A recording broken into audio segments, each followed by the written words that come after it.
Worship is a time of remembrance. We gather to remember who we are. We gather to remember whose we are and who we are called to be. We remember and we bear witness to the pain and the suffering in the world as people of faith, and to look for and celebrate the helpers that are always present. We remember and bear witness to a greater love that is possible. We harness hope and hold it close to our hearts. And we gather to remember those who are no longer with us. It is right and fitting that we honor All Souls Day. Twice a year we remember our beloveds, those whose names are written on our hearts, those who permeate our thoughts and still are painted throughout our memories. In pagan circles, it is said that the line between the living and the dead is the thinnest at this time. What an extraordinarily special year this has been. And what it makes it even more extraordinary at this time of thinning between the living and the dead is that the Samhain full moon was visible in all time zones on Earth. Something that hasn't happened since 1944 and won't happen again until 2039.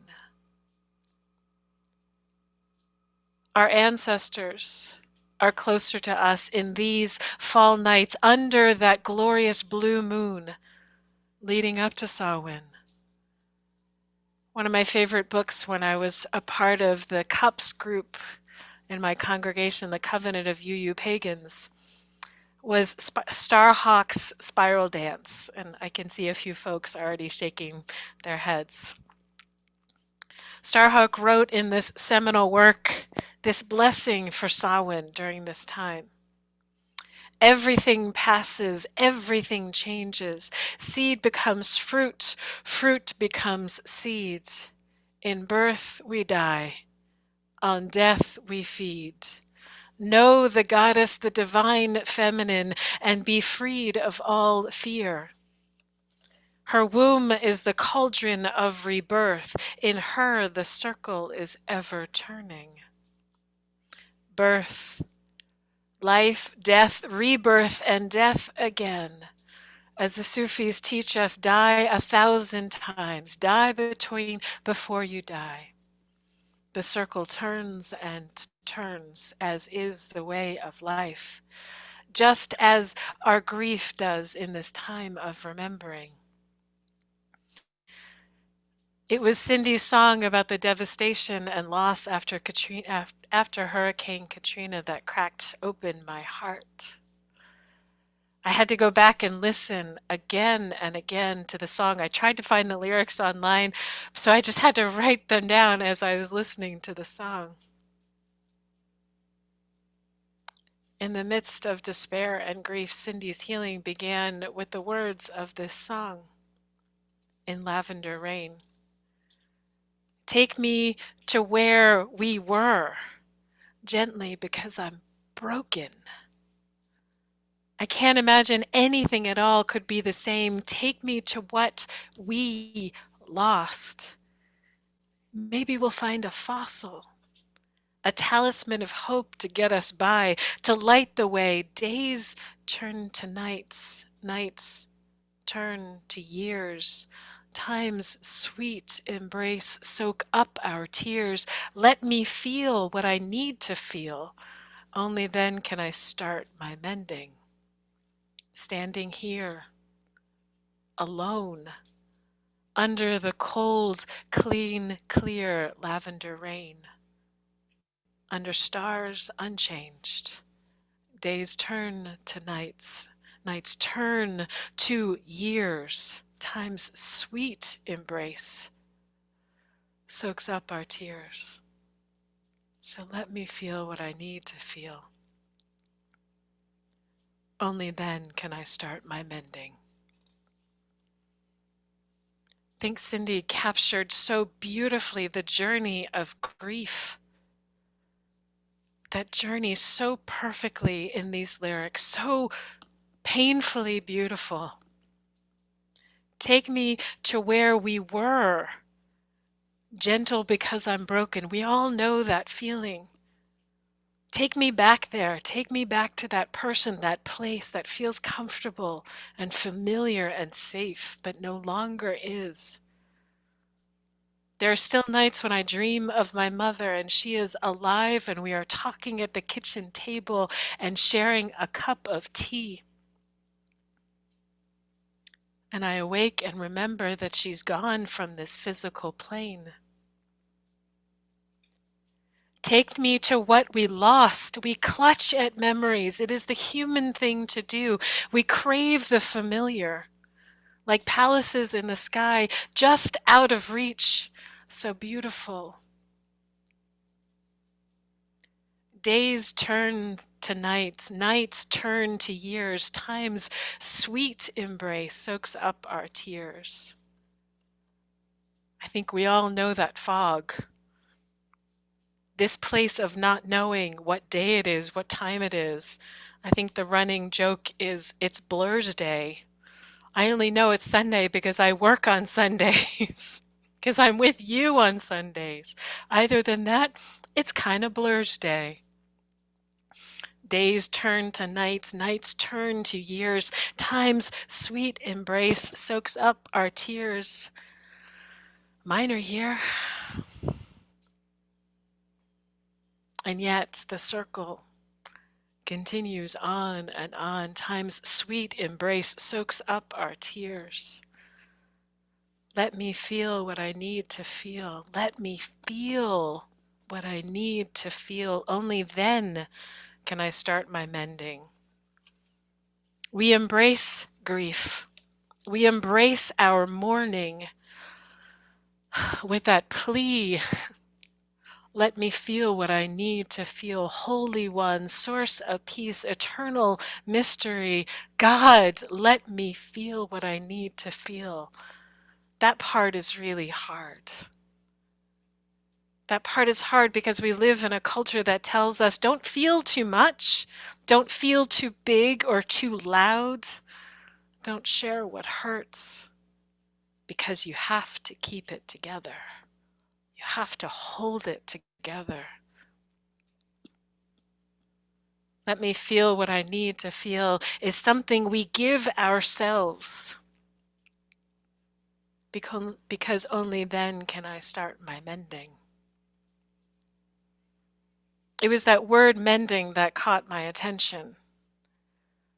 And I remember Ecclesiastes, there's a time for everything, a season for every activity under the heavens, a time to be born and a time to die, a time to weep and a time to laugh, a time to mourn and a time to dance, a time to search and a time to give up, a time to tear and a time to mend. A time to mend. If you've ever had to mend a garment, you know you have to use thread. A simple thread. You can't use super glue. I've tried. You can't use a cord. You can't use staples, although I've tried that too. You have to use just a simple thread. A slim woven fiber stitched over and over and over again.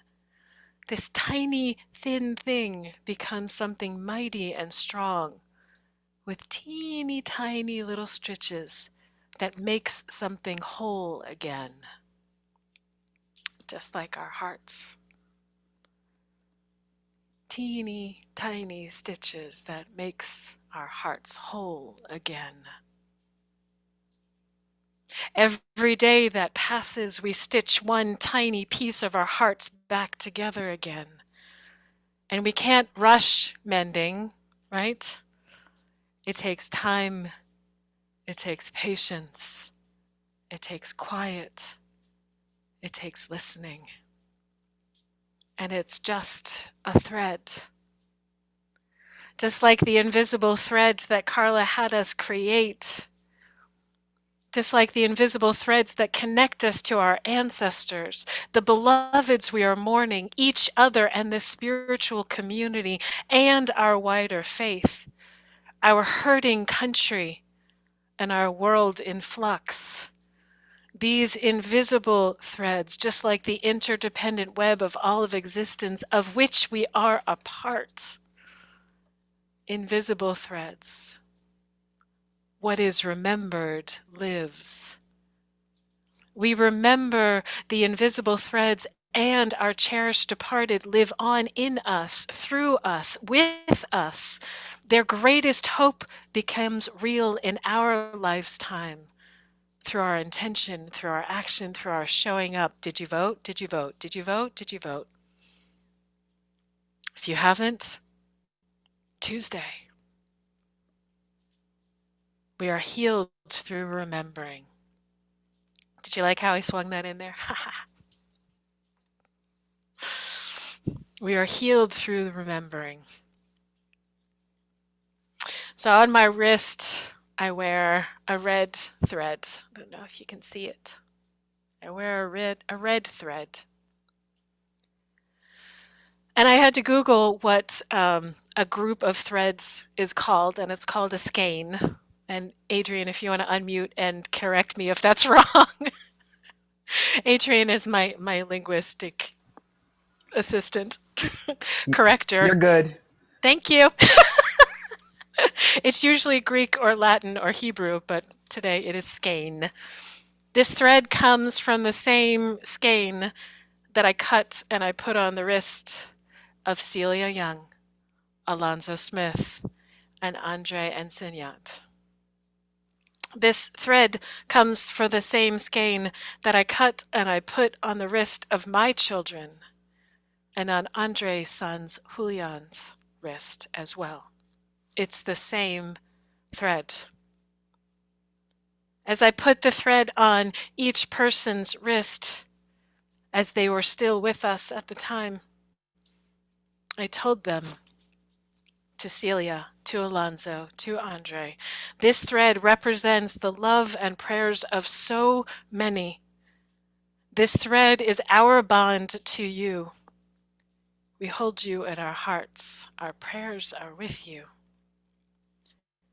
What is remembered lives.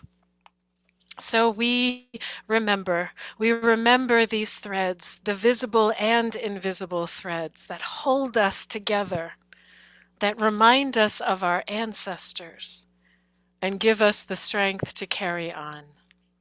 We are blessed to be keepers of so many memories. We are blessed to strive to become good ancestors in our lifetimes. In this lifetime, may this bring healing, my sweet beloveds. May these strings endure. What is remembered lives. Amen. Blessed be. Bright and blessed Samhain, and may it be so.